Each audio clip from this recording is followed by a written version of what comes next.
নজিরবিহীন বেনজির আহমেদ এবং আজিজদের আমরা সম্পদের পাহাড় যে পরিমাণ দেখছি সেটি দেখেই আমাদের এখন আর চমকে যাবার মতো সুযোগ নেই। তার কারণ আমরা ইতিমধ্যেই ক্ষমতাসীন দলের নেতাকর্মীদের যেই পরিমাণ অর্থবিত্তের পাহাড় সেটি দেখে অভ্যস্ত।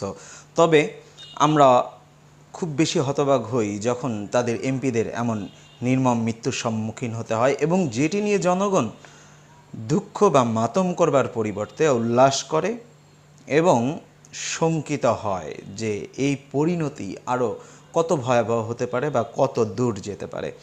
তবে বেনজির আহমেদ বা আজিজ আহমেদদের বিচার বিষয় নিয়ে যারা আশাহত হচ্ছেন বা যারা এই বিচার পাবেন বলে স্বপ্ন দেখছেন তাদের উদ্দেশ্যে বলবো যে যাদের উপর ভর করে ক্ষমতায় টিকে থাকা এবং যাদেরকে ব্যবহার করে সীমাহীন ক্ষমতা তৈরি করা, তাদের বিচার আসলে এই সরকার করতে পারবে না।